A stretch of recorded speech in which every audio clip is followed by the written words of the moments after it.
You're standing in line, or waiting for the kettle to boil, or walking to the mailbox, and before the pause even fully lands, your phone is already in your hand. Not because you decided to check it, your thumb just knew.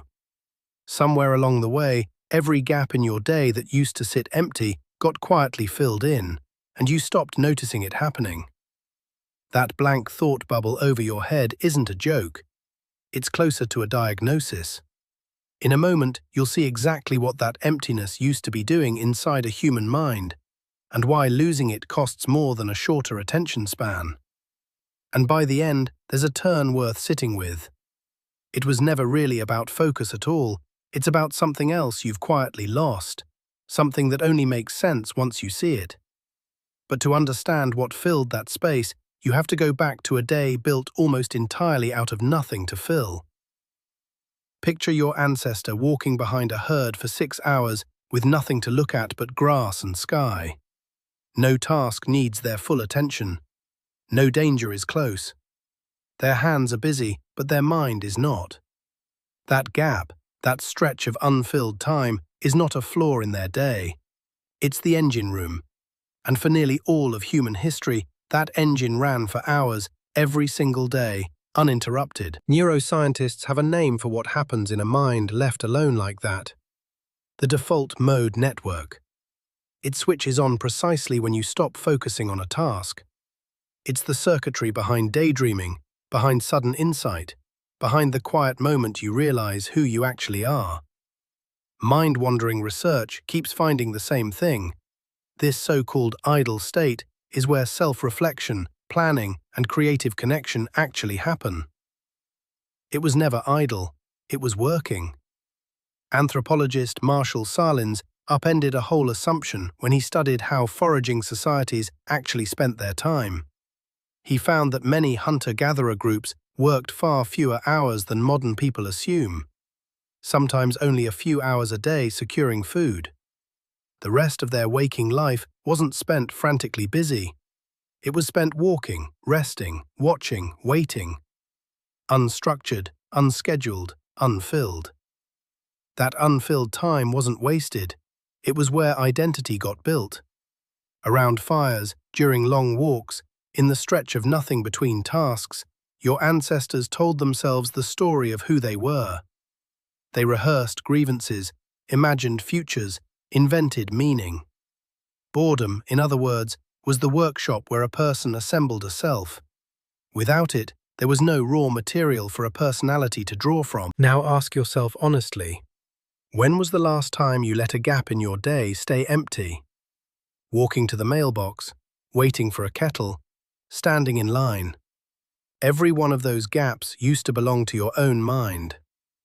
What did you used to think about before you started reaching for your phone the instant a pause opened up? It's worth sitting with that question for a moment, maybe even answering it in the comments, because most people can't remember.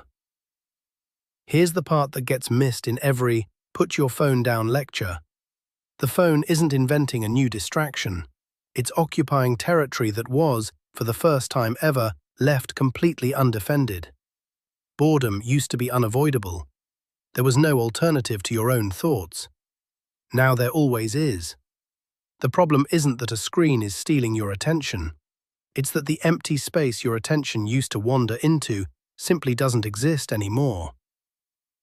Across cultures, people noticed how valuable that empty space was, and some built rituals around protecting it. Among Australian Aboriginal communities, extended solitary walking journeys served, among other things, as time for reflection, disconnected from daily obligation. Shepherding traditions across Europe and Central Asia stretched days into long, wordless watches.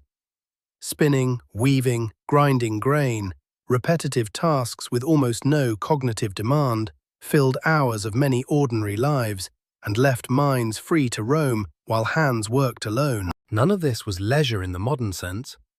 It was structured emptiness, labor that occupied the body just enough to free the mind. That distinction matters. Your ancestors weren't relaxing. They were, without knowing the term, running the exact cognitive process researchers now link to insight and self-narrative. They just called it herding, or walking, or waiting for the fire to catch. Here's the turn worth sitting with. It was never really about attention span at all. What's disappeared isn't your ability to focus, it's your authorship. The quiet, unremarkable moments where you used to compose your own thoughts, unprompted by anyone else's feed, have been quietly filled in by someone else's content. You haven't lost concentration. You've lost the drafting room where a self used to get written, sentence by sentence, in your own voice. None of this means throwing your phone in a river.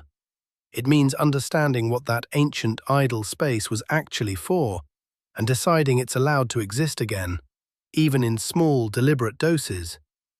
A walk with no podcast. A wait with no scroll. 5 unfilled minutes are not empty. They're the oldest tool your mind has for becoming someone, rather than absorbing someone else's thoughts on repeat. What would you even think about if you gave yourself the space to find out? Drop your answer in the comments below. You might be surprised what surfaces once you actually sit with the question.